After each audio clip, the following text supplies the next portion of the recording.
ကျမနာမည်ကတော့ Wednesday Adam ပါကျမကပေါင်မိုက်ချင်းနဲ့ငင်းတက်ချင်းကိုပိုးနှစ်သက်တယ်ဒီနေ့ကျမရဲ့အရင်ကျောင်းဖြစ်တဲ့ Nancy Legan အထက်တန်းကျောင်းမှာကျမရဲ့ညီ Parks လေးကိုပေါက်ခတ်အန်ဆွဲထန်တာချီနှောင်ထားတာတွေ့လိုက်ရတယ်အနိုင်ကျင့်သူတွေလုတ်ခဲ့တာပါဝက်တကောင်လို့သူ့ပါဆက်ထဲပန်းတီတစ်လုံးထည့်ထားတယ်ကျမကအနိုင်ကျင့်သူတွေကိုမကြိုက်ဘူးကျမကြိုးတွေကိုထိလိုက်တယ်ရုတ်တရက်ပဲညီယောင်မြင်ကွင်းတစ်ခုပေါ်လာတယ်ဘသူတွေလုတ်ခဲ့တယ်ဆိုတာသိသွားတယ် Piranhas 8နဲ့8ယူလိုက်တယ်ရေးဖို့လို့အသင်းတွေလိကြည့်နေကျောင်းရီကူကန်တွေကိုငါးတွေထည့်လိုက်တယ်ငါးတွေကယောက်ျားလေးတွေကိုတိုက်ခိုက်တယ်သွေးတွေကရေထဲဝင်လာတယ်အလှပါပဲယောက်ျားလေးတယောက်အရေးကြီးတဲ့အရာဆုံးရှုံးသွားတယ်သူလိုလူမျိုးကကလေးတွေရဖို့မသင့်တော့ဘူးတောင်းကကျမကိုထုတ်ပစ်လိုက်တယ်ကျမရဲ့မိဘတွေဖြစ်တဲ့ Gomez နဲ့ Morticia ကကျမကို Nevermore Academy ကိုခေါ်သွားတယ်ဒါဟာကျမလိုထူးခြားတဲ့စွမ်းအားရှိသူတွေနဲ့ခြားထူးဆန်းတဲ့စွမ်းအားရှင်တွေအတွက်ကြောင်းပါကျမရဲ့မိဘတွေဟာအဲ့ဒီမှာဆုံးခဲ့ကြတယ်သူတို့ကကျမအစဉ်ပြေမယ်လို့ထင်ကြတယ်ကျမကဒီအကြံကိုမကြိုက်ဘူးကျမတွက်ပြချင်တယ် Nevermore ကိုရောက်လာတယ်ကျောင်းအုပ်ကြီးက Larissa Weems သူဟာကျမအမေရဲ့အခန်းပေါ်ဟောင်းပါကျမရဲ့အမတ်ကောင်းတာနဲ့မိသားစုနာမည်ကြောင့်တန်းကိုဝင်ခွင့်ပေးတယ်ကျမရဲ့အခန်းပေါ်က Enid Sinclair ပါသူကဝန်ပုတွေလူသားတယောက်ပါစကားများတယ်သူကျမနဲ့ဆန့်ကျင်ဘက်ပုဂ္ဂိုလ်ပါသူကခင်မင်ဖို့ကြိုးစားတယ်ကျမကသတိပေးလိုက်တယ်ကျမသူ့ကိုလစ်လူရှုမယ်သူကျမကိုအနှောက်ယှက်ပြေးရင်မကောင်းတာတွေဖြစ်လာမယ်လို့ကျမတို့အခန်းကနှစ်ပိုင်းကွဲနေတယ်သူ့ဘက်ကအယောင်ဆုံးကျမဘက်ကအမတ်နဲ့မီးဟိုရောင်တင်းရောက်လာတယ်သူကအသက်ရှိတဲ့လက်ကျမရဲ့မိသားစုအကူပါကျမရဲ့အန်ဆွဲထဲမှာပုံနေတယ်သူကအကြံဉာဏ်တွေနဲ့ကျမကိုကူညီမယ်ဖေရာနာငါဖြစ်ရဲ့ကြောင့်ကျမစိတ်ကူးတမှုခံရမယ်မြို့တဲက Dr. Valerie Kimbot စီမှာကုသမှုခံယူရတယ်ကျမကခံစားချက်တွေအကြောင်းပြောဆိုတာကိုမကြိုက်ဘူးပထမကုသမှုခံယူစဉ်မှာအတင်းပေါက်ကနေတက်ထွက်ပြေးလိုက်တယ် Jericho မြို့လေးတဲက coffee ဆိုင်ဖြစ်တဲ့ Weathervane သွားတယ်ကျမ Tyler Galpin နဲ့ဆုံတယ်သူကအဲ့ဒီမှာအလုပ်လုပ်တယ်သူကတာမန်လူသားဒါပေမဲ့ကျေးဇူးတင်စရာပါသူ့အဖေကရဲအုပ်ပါရဲအုပ်က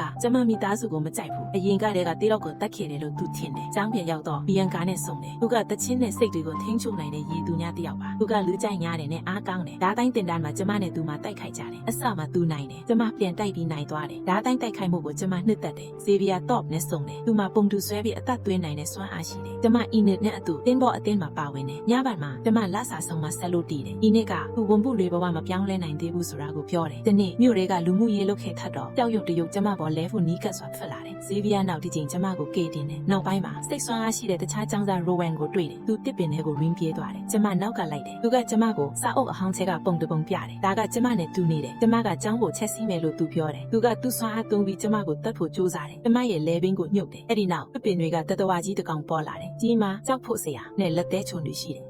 ဒါကရိုဝင်ကိုတိုက်ခိုက်ပြီးတတ်လိုက်တယ်။နေရာတကာသွေးတယ်။တတဝါကြီးကကျမကိုကြည့်ပြီးတော့ပြေးသွားတယ်။ရိုဝင်ရဲ့အလောင်းကနောက်ပိုင်းမှာပျောက်သွားတယ်။တတဝါကြီးအကြောင်းကျမပြောတာကိုဘယ်သူမှမယုံဘူး။ဒါပေမဲ့အခုတော့လိခွေစမ်းမေးသိရှိနေပြီ။အေးချေလိခွေဆက်ချက်တယ်။ပထမဆုံးအကြိမ် Nevermore ကစိတ်ဝင်စားစရာဖြစ်လာတယ်။ဒီဇလန်လေးကိုကြိုက်မယ်ဆိုရင် like and share လုပ်ပေးပါနော်ဘလို့ဗီဒီယိုတွေကြည့်ကြလဲဆိုတာ comment မှာရေးပေးနိုင်ပါတယ်နောက်ထပ်ဗီဒီယိုတွေမလွတ်ချင်ရင် page ကို follow လုပ်ထားဖို့မမေ့ပါနဲ့